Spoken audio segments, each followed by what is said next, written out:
Well, 2025 is a wrap, and there's a lot of TV that I've watched this year. I mean, man, over 300 something episodes cumulatively. Yes, I have a log.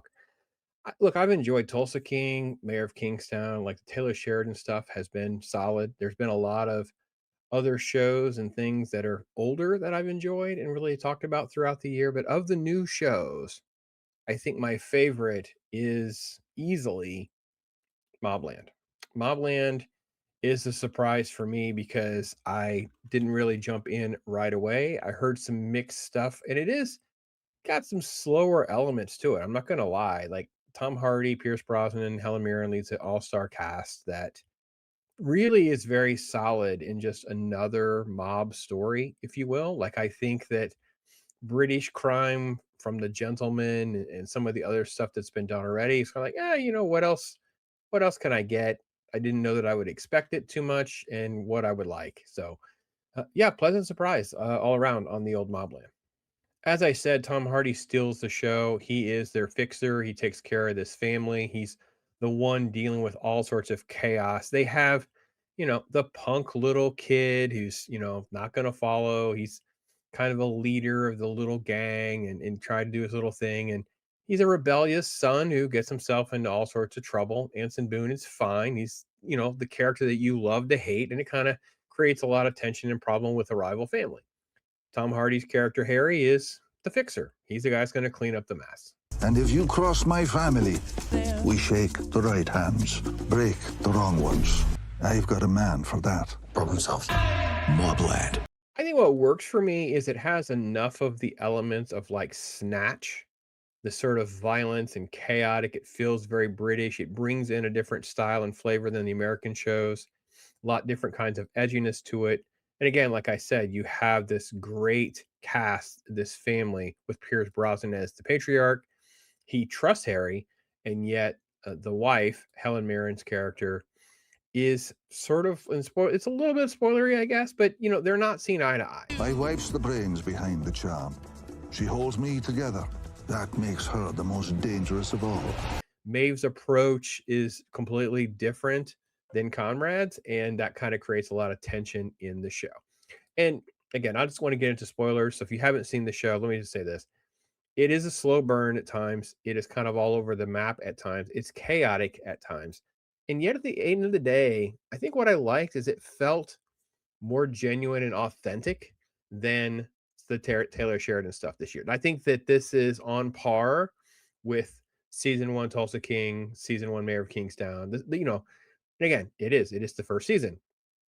I don't know that I see this show lasting 3, 4, 5 seasons because I don't know the writers have plans and mapped it out enough and have put enough in it to get there, right? I will say that it's created by Ronan Bennett.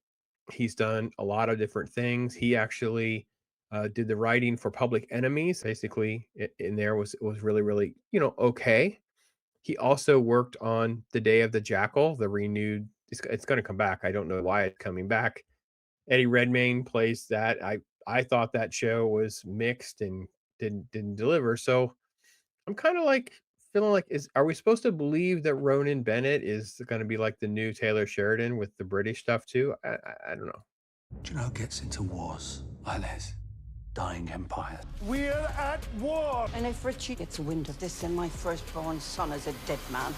And one thing I think is the fact that you do get this rich, powerful family that can't get out of its own way.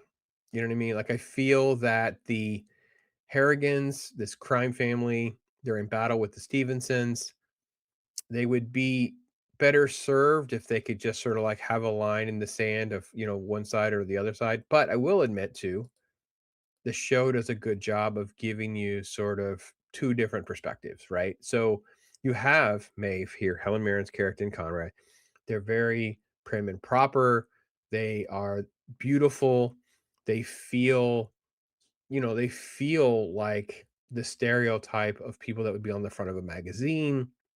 And yet, Jeff Bell, who is the leader of the other side, is raw, gritty, rough looking. you've seen him a ton of things. Like I mean, he was even like a character in one of the Rogue One movies, Kingsman, all sorts of stuff. But he's all, you know, I don't say he's an ugly dude, but who am I to say? But he he feels like a punched in the face snatch character, right? So you end up with something that feels very genuine. It feels more authentic than other shows, and that is part of the reason I think this works really well. What'd you say there, Ritchie? Run.